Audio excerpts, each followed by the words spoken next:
So, as you may or may not know, a PSA, or a public service announcement, also sometimes called public information films, is typically a short, concise, short film-like commercial of sorts that is created to teach the individuals watching something that the broadcasting company or other such private agencies believe that the public needs to know.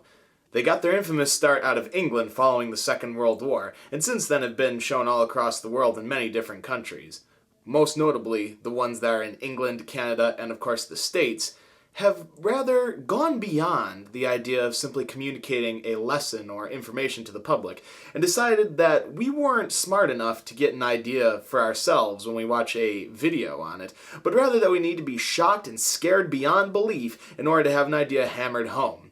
I've always had an interest in these and a bit of a fascination due to their dark and shocking, twisted nature, and decided to do a sort of series, perhaps weekly, on these things, taking a look at them, having the piss, and having a good time with otherwise was something so incredibly morbid that often it defeated its own purpose due to the fact that it couldn't get over its own morbidity. So today we're going to start off with the 1973 most infamous PSA of all, perhaps, as far as the short ones go, not the films, because there were films made. We're going to start with the short and sweet, but well-known Spirit of Dark and Lonely Water, shown in England to promote water safety. We begin with narration by Donald Pleasance, whom you may remember from being Dr. Loomis from the Halloween films, and he's situated quite confidently in one of England's many swamps, as he discusses his latest black metal project. I am the spirit of dark and lonely water, ready to trap the unwary, the show-off, the fool. And this is the kind of place you'd expect to find me. Most certainly. With that Robin Hood getup, you're definitely rocking the whole Cvault vibe. You even got a band name figured out.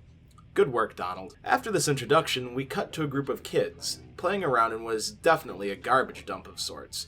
But according to our spirit friend, it's too ordinary, and we won't be expecting to find him here. I don't know about you, but a garbage dump doesn't seem like the best place to play. Even in the 70s, I feel like there was a lot more interesting things to do, but hey, what do I know? But anyways, we're not supposed to find him here, but lo and behold, Mr. Pleasance uses the force and pushes some kid into the pool, which might be a good thing after all, since honestly with a haircut and expression like that, Mop Top here would have easily been the next school shooter. And how do his mates feel about this? Meh. Mr. Pleasance continues to explain how easy it was to get the kid because he was showing off, but those who are unwary are even more easy to claim.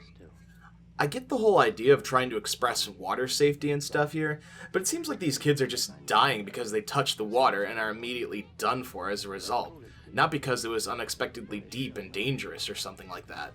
It's implying they didn't even have a chance. Shouldn't the focus be something more like, teach your fucking kids to stay the fuck away from fucking water until they fucking know how to fucking swim? Fucker. Point aside, the limb breaks and the boy falls into the water and apparently dies of duck rage, since it sounds as though he fell onto a family of ducks and then was annihilated as such. Even though they weren't there a second ago. Only a fool would ignore this. Well, you're not wrong. Under the water there are traps. Old cars, bedsteads, weeds, hidden depths. He says as he displays to us an amalgamation of garbage on the land that is perhaps even more dangerous than what's under it in the water. Also, is England this shitty that this is the best option that a kid has if he wants to go swimming? You're more likely to die on your way over here before you even touch the water, or at the very least, catch a violent form of hepatitis. Ugh. Oi, look, there's someone in the water. Quick, use that big stick to get him out. Sensible children. I have no power over them. You have no power here. And as we see the kids somehow miraculously show up and rescue what was otherwise another doomed victim of Dr. Loomis's strange fetish, we get a fading reminder from the spirit. I'll be back. Well, that was totally terrifying. Because keep in mind, these were aimed at kids. I'll bet that instead of teaching proper water safety, this PSA instead quadrupled hydrophobia rates, her fear of a creepy, cloaked Grim Reaper figure standing just at the water's edge, ready to claim their souls in the murky depths. The visualization here is really simple, but scary, especially since Pleasance's narration is so confident and almost cocky.